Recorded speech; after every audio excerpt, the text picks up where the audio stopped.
In life, we all have good experiences, bad experiences, and everything in between is what makes us uniquely ourselves. But even though we all have a unique story, how do we really tell that story and where does it actually show up in life? In most of our cases, it shows up in ways that we're not really consciously trying to control, and we actually should be. Today, I am excited to have someone here who is in the space of helping entrepreneurs and helping businesses to tell their story so that it can best resonate what who God has called them to serve. I want to introduce Mr. Robert Kennedy III. Hello, my love. How are you? Lachey, what is going on? Life is grand. I'm so excited to be here with you. You are here with all the energy and all the smiles, and I am here for it too. I want you to share with the audience a little bit more about what it is that you do. I run a company called Kinetic Communications. We work with small business owners, small business leaders, teaching them how to tell their stories on video and on stage. Perfect. And you guys know that I'm your host, Lachey LaRue, your coach for this season of growth. And I'm here to teach you guys how to attract those aligned clients, build better systems, and convert consistently. But the thing that attracted me to Mr. Kennedy the most is the fact that he has used his life experiences to develop a complete business from the ground up. And I want you to share more about that journey before you were the big name taking on the big companies. How did you get started in the space of public speaking? That is a long story. The shorter piece of it is I was in my third company. I was a teacher for some years, and while I was teaching, I developed two companies. One was a gospel music promotions portal, and while we were interviewing some of the artists, we would get some independent artists coming to us. And so one of the things that we discovered was a lot of them didn't have websites. Ding, ding, ding, business idea. So we started building websites for independent artists. Now, after I left teaching, I started a third company called a consulting company where we developed e-learning or online courses for corporations. And as I was doing that, I was teaching corporations about how to transmit their ideas effectively teaching them communication skills, but on screen. So as I would teach the courses and the classes, people kept asking me the same question. Hey, are you a speaker? Are you a motivational speaker? Do you speak professionally? What else do you do outside of teaching these classes? And I didn't know anything about the speaking world at the time. So I did a little bit of research and happened upon this organization called Toastmasters, which teaches you about how to speak, the craft of speaking, how to structure and frame and to speak more effectively in rooms. And after I did Toastmasters, I went through from beginning all the way up to distinguished Toastmaster, the highest award that you can get in that organization. I found the National Speakers Association, which teaches you the business of speaking. And so just being at that space, you're in the room and at the table, sitting next to having conversations with Willie Jollies and Les Browns and Zig Ziglars before he passed, and Dan Kennedy and some of the most amazing people who you read their books, you see them on TV, you see their stuff, and you're like, oh my gosh, what would it be like to be that person? But now they're standing in front of you and saying, hey, how you doing? Calling you by your first name. So it's been an amazing journey, and here we are. My goodness. Yeah. I don't even know how many years later, but yeah, here we are. Here you are, and you just kind of dropped so many incredible just experiences that you have had. And Yeah. what led to a lot of those experiences was the fact that you put in the time, did the work, did the research to figure out what it is that you needed to do in order to be where you wanted to be. And that's something that I definitely want to make sure that I point out to the audience, because there are many of you who will look at Mr. Kennedy's resume and you're very impressed by that. And that's where you want to be. And I have noticed how society has left a lot of people, thanks to social media, wanting to achieve the thing without wanting to put in the work to get to the thing, right? And For every person that you're seeing on social media who is successful, they put in work to Yeah. actually get there, right? They did not just wake up one day and get in front of Les Brown, right? They actually went through the process to hone their craft. And that's definitely something that I admire about you. And I would like to drill in more about that process and you becoming the incredible speaker that you Yeah. are now. What are the actual practical steps that you took or would recommend for others to take who want to become professional speakers? Well, so there was a friend of mine, Jeff Goins, years ago, who had wrote a book called The Art of Work. And he went to one of his mentors and he said, "Hey, I want to be a writer. How do I become a writer?" And his mentor said something very profound to him. He said, "In order to become a writer, you got to write." So a lot of people ask, "Robert, you're a professional speaker. You've been doing this for years. How do I become a speaker?"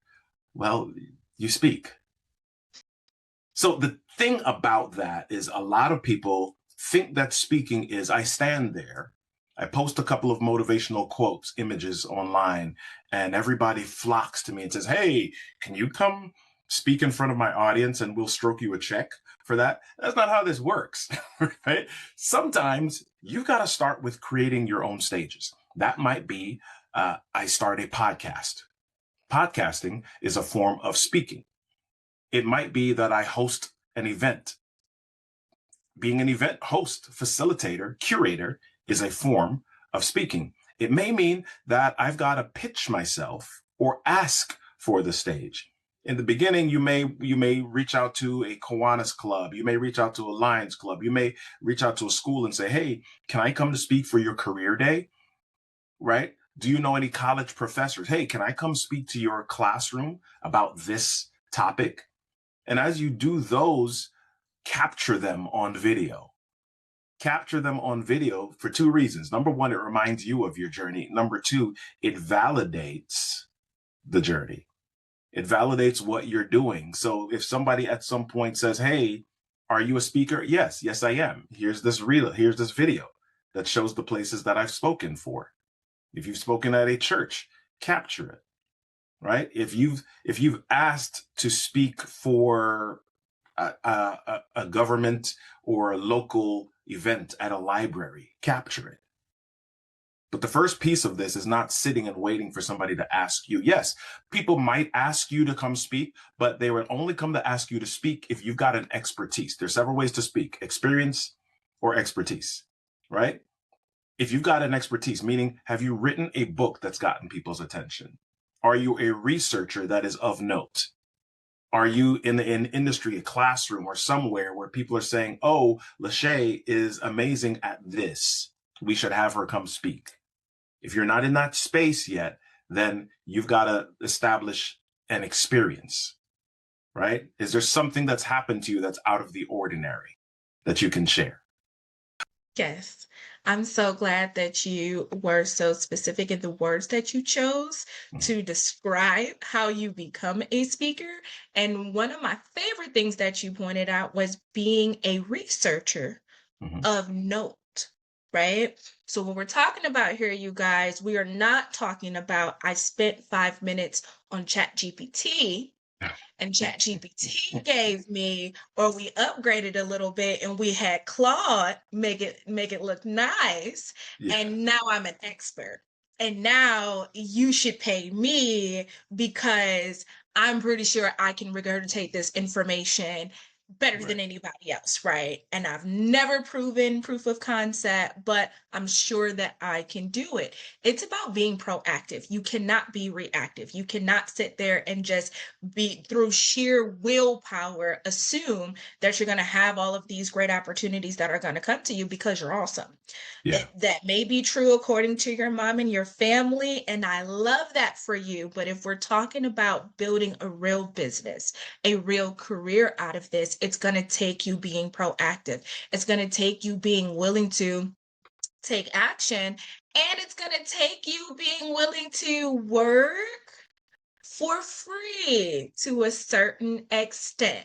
Now, That is something that I want us to dig more into because Yeah. I often get a lot of people who tense up at the idea. And the reality of it is that most of us do some stuff for free, right? Mhm. But we're not talking about your core services and just giving those things away. We're talking about things that bigger picture move you forward, right? So I want you to share more of your perspective on how people need to build proof of concept in the conversation between getting paid and not getting paid. Yeah, I want to reposition this a little bit because some people think work for free means I go to an audience or I go to a conference and I speak and I don't get a check. And people are like, oh, you just do it for exposure. Okay, that's one way to do some things. When we talk about work for free might mean that you are figuring out what you want and you are practicing it in public. You're doing it repeatedly, right? I'm here on Lachey's podcast. She's not paying me, I'm not paying her. This year, my team's goal is to get me on more than 100 podcasts, right? We're just at about 50 already, and we will blow away that 100 podcast mark, right? What does that do? It allows me the opportunity to go on 100 podcasts and speak about the same thing, the same idea, the same topic area more than 100 times in a year. Let's break that number down. 52 weeks in a year. I go on a podcast at least twice a week to speak about the same thing, right? So if I'm doing that and I'm doing that for free, now I'm building a body of work. And here's something that people don't even honestly recognize. If I go on all these podcasts, number one, I create a Spotify playlist and I can share that with somebody. Said, hey, here are all the places that I've spoken about this topic. I can also now take all of the transcripts from all of those podcasts. Here's the AI thing. I can run them through Claude or go to Notebook LM and say, let me pop all of this information in. Can you create a document, a book, a study guide, or whatever that represents me and my unique perspective on this particular topic? Right. And so I did all of that for free. But I'm building a body of work. I'm building content. I'm building something that is uniquely me from my perspective. So when people talk about, oh, you got to speak for free, yeah, that's one way to do it, right? But if you are a speaker who's never spoken anywhere before, but you have a body of work and you've got some assets that you can present that say, yes, I am a recognized expert in this area. And what does being a recognized expert mean? Does it mean that you are on the New York Times bestseller list? No, it doesn't mean that. It means you have enough longevity or enough repetition or enough frequency in a specific area that you have credibility, that people know that you know what you're talking about, or that you've processed the idea enough times and enough people have said, yeah, we agree with Robert. Yeah, we agree with Lachey. Oh, that's insightful. That now you can say, yeah, here's my body of work, and here's my fee. The value that we have to look at when it comes to deciding different things that we will move forward with when we decide if this is an opportunity for us to take or not, we have to understand the value is more than just monetary. As Yeah, you said, podcasting, it's an incredible way of kind of working through some of those speaking chops, working through some of those fears that you may have of public speaking, working through some of your own content ideas. And you can do that by being a podcast host and building your own table, or by going on other people's shows, or a combination of both. yeah, I often run across people who are very fearful of the idea of public speaking while also wanting to be a public speaker. yeah, And they let themselves get overwhelmed by that feeling of fear. Mm. And I want you to talk through that for the audience. And what advice do you have for the people who are really just feeling more imposter syndrome? Who am I to reach out to these people? I would like you to speak a bit more to that. Yeah, there are, I get people who ask me, Robert, how do I get rid of the nerves? I have people who come to me for public speaking coaching, and they say, "Oh my gosh, you look on stage like you've been doing this forever, and you're so confident, and you're energetic, and you have no fear on your stage." And so the question that they ask me is, "How do I get rid of the nerves?" And I say, "Listen, our job isn't to get rid of the butterflies; it's to help them to fly in formation." Because as a former science teacher, the same chemicals that create the nervousness or the feeling, the willy nillys inside of you, are the same chemicals that create excitement. And so the difference is, what's the message that I give to my brain, or what message have I acclimated my brain to sending about this disbursement of chemicals in my body? And so when I go backstage, I've been speaking I've been a member of the National Speakers Association for since 2017, but I've been speaking longer than that. When I speak now to this day, I still have these little wigglies inside of me. Do I interpret those as nervousness, as fear? No, I interpret them as me getting ready to serve my audience. I'm getting ready for something exciting. And so what do I do with that? Okay, yep, backstage, I jump up and down, I shadow box. I'm like, ooh, ooh, yeah, yeah, yeah, we're getting ready. Ooh, yeah, yeah. And I'm doing all of those things. I'm redirecting my energy. So because I'm being intentional about telling my energy what to do. If you've ever seen an athlete coming out onto the field, what are they doing when they're standing on the side? If you've ever seen a boxing match, and before they introduce the boxer, and the boxer's at the top of the ramp getting ready to come down towards the ring, what is that boxer doing? More often than not, they're kind of jumping up and down, they're moving. There's some crazy wrestlers who will be like, ha ha, hitting themselves in the head, doing all sorts of stuff. But what's happening is they're utilizing their physiology. They're utilizing what's happening to them naturally, biologically, and turning it towards a specific result, right? And that happens because you've made an intentional decision to do something, and you understand what's happening, and so you make a decision about that. If I constantly say, "Oh my gosh, I'm so nervous. Oh my gosh, I'm so anxious. Oh my gosh, I don't know if I can do this," then that's going to show. That's going to be the result that you achieve. There's so much power in words, and a lot of what we feel, it is truly about how we interpret those feelings. Mhm. So thank you so much for sharing more with everyone about that, because it definitely does come up for me a lot with students, people who are just in that place where they're just not quite sure if they have what it takes to be the person that they can see themselves being. And Yeah. I think you did a beautiful job of breaking that down.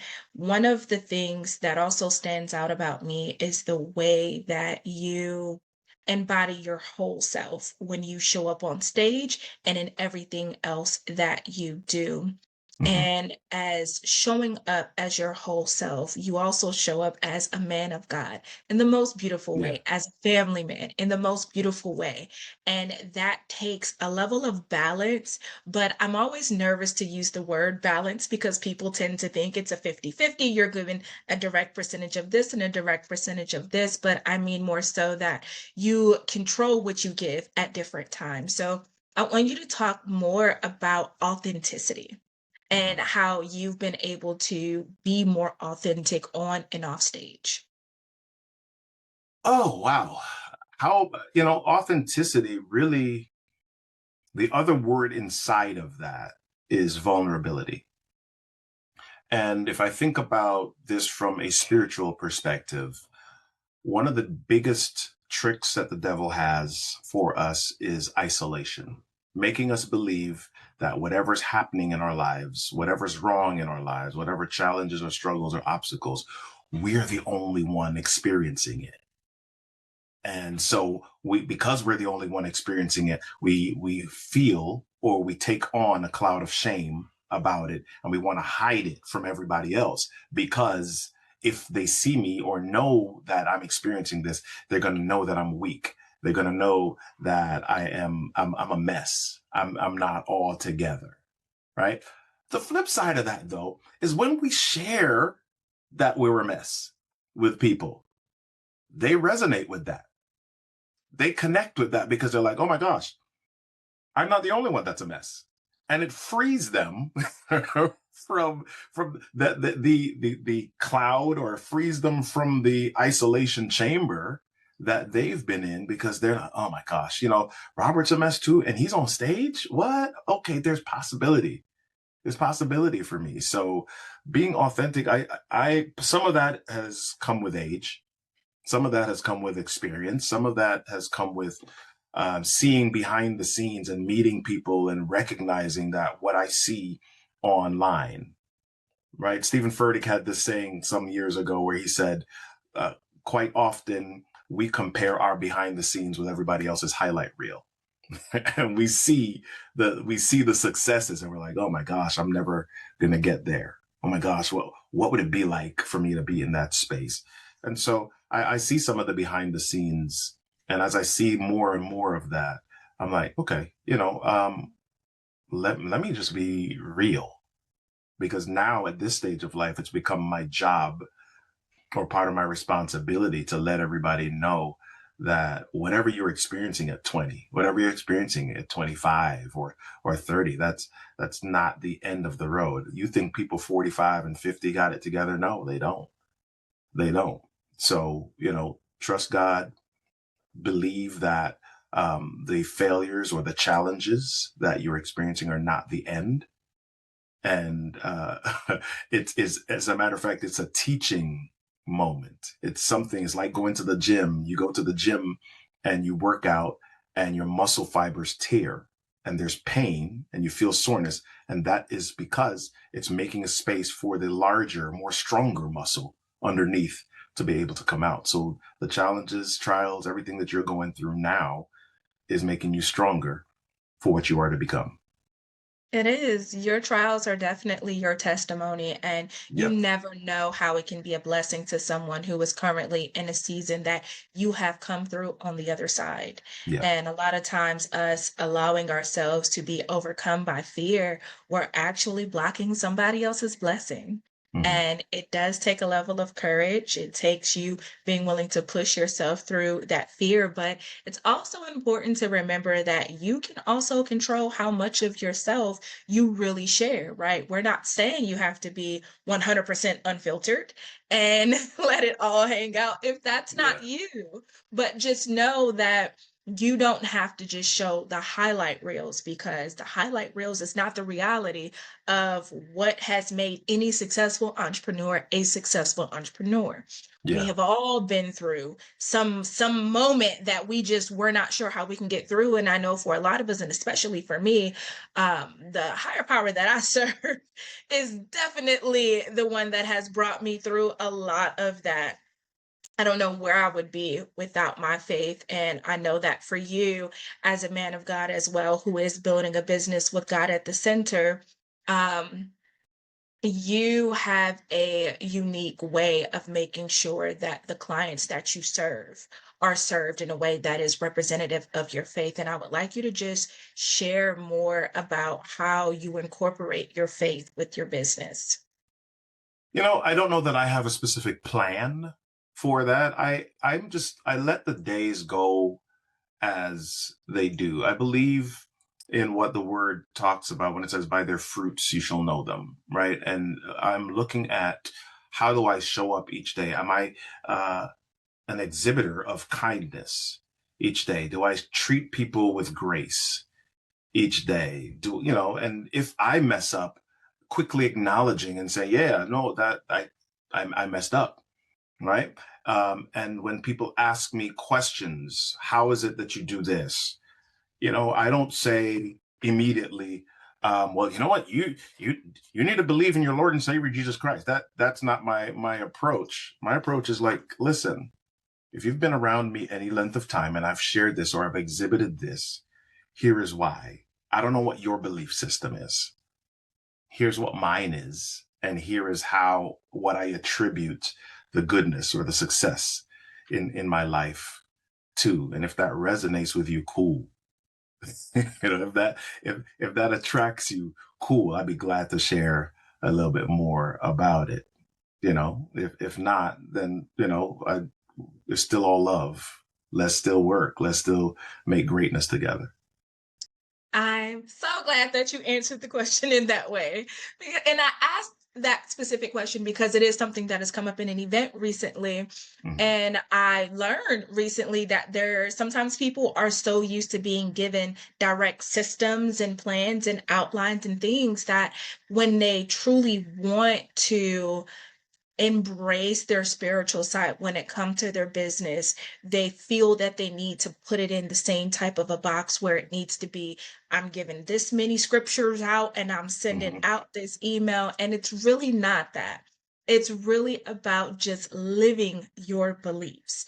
People will be able to resonate with who you are as a child of God much more by how you carry yourself Mhm. than any scripture you throw at them. Now, to be clear, it is important for us to read our word, Yep. right? So that we can embody the wisdom that the word can provide us with. But Mhm. reading the word is only one part of it. I call it doing a heart check. So actually sitting there and taking a look at how I've interacted with people over the last week. Have I missed anything? Did I handle situations in a way that my father would be proud of, or I need to give an explanation to that? And if Mhm. I do, then it might be something that I need to actually address with the person. And there are so many things in life that we go through that leave marks on our souls and our spirits that can be triggered at any given time. And Yeah. so many of us are unwilling to dig in that closet, pull that out, and address it, that it comes out at all kind of crazy times. And because we don't want to associate these things with our character, we ignore it. Because I'm not a jealous person, Yeah. and I'm not going to address the fact that I felt something happen in me when I saw this other person get this award. And why was it you and not me? Right? We're not going to talk about that because I'm not a Yeah. jealous person. I don't do things like that. And I really feel like that is a big part or a root to a lot of people who are stuck in a lot of ways because they don't really want to completely look themselves in the mirror and see what lies beneath. So, thank you so much for sharing that Yeah. because you are definitely a person who I personally look up to in everything that you have built, both personally and professionally. And I want to know more about where business is for you right now. I know you're in the growth phase, so tell Mhm. the audience more about where you are in business. Yeah. So I've, the majority, I would say, of my business for the last 10 years or so has been me speaking to audiences and doing trainings, whether that is a 2 hour training or a 6 hour training for the day. In some cases, it's eight, starting at 9, ending at 5:30 or 5 o'clock. Um, Connecting, being a trainer for other training companies. We're at the stage now since last year where we've decided to scale a bit. And what does that mean for us? That means that we have developed a customer journey. We've locked into three buckets: voice, vision, and value, 6 courses that we offer. And my job now is, okay, yep, you just do the keynote and you are the entry point into this funnel. And trainers go out and they will deliver the longer content. And so where we are is building out that piece of things, hiring additional trainers so that we can have a little bit more impact, wider footprint uh, in the spaces that we play. I know there are a lot of people who aspire to be where you're at and they're just wanting to get there very quickly.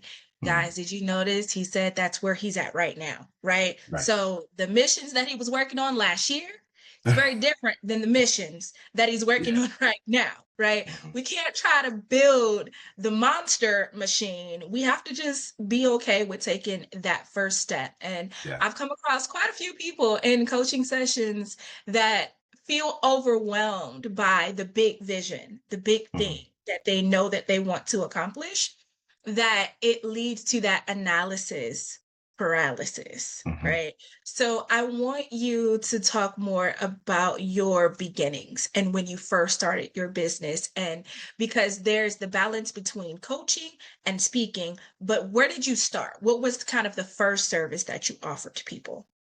I but like anything else, business is journeys, right? Up and down, feast and famine, hills and valleys, all of that.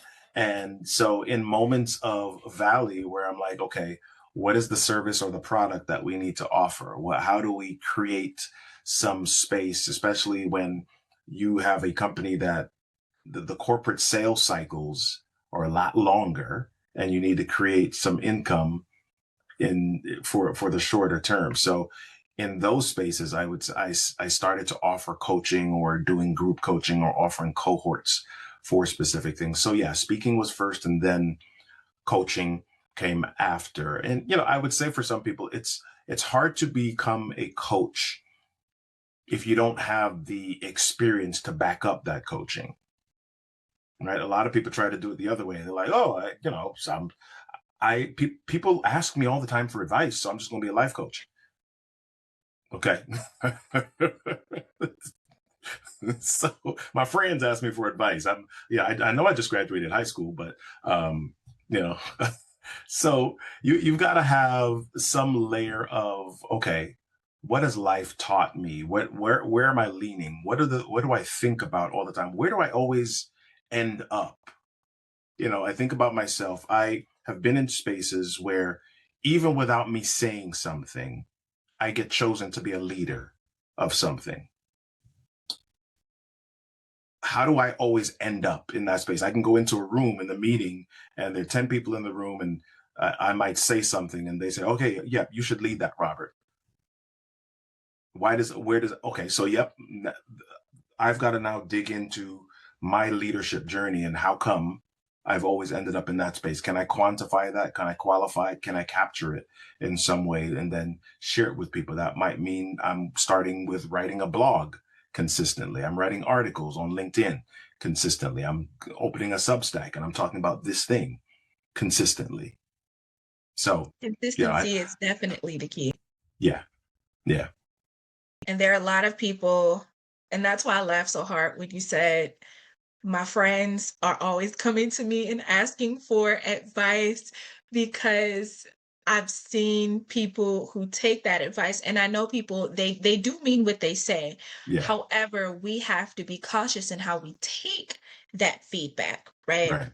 Because just because someone complimented you in one area does not automatically mean that that is a business that you need to start and do, because it is going to take consistency for you to be successful. And you may very soon realize that you don't even like that thing enough Right. to actually maintain that level of consistency.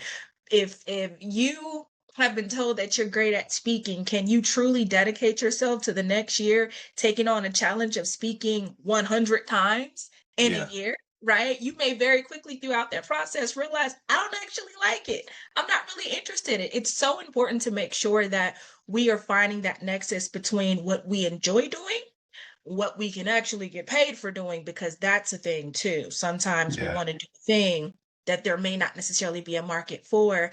And when we're listening to our friends and our family who give our advice, what ends up often being the problem is the fact that they're not actually our target audience, right? mhm, I have seen it happen time and time again. People have a lot of opinions when you're going through the process of building the thing, crickets when it comes to buying your thing, right? yeah, So if a person is not willing to invest into this thing that you're building, why should we let them have so much weight behind their yeah, words in that building process? So I definitely want to make sure that the audience is taking that time to really consider the practicality of why they want to do a thing. So many people right now want to do a thing just because they want to do a thing. I want to write a book yeah, because writing a book will make me an expert. That's not how that works, right? Yeah. Because you can get on ChatGPT right now and come up with something, and your cells are going to be as heavy as the time and energy you put into it, right?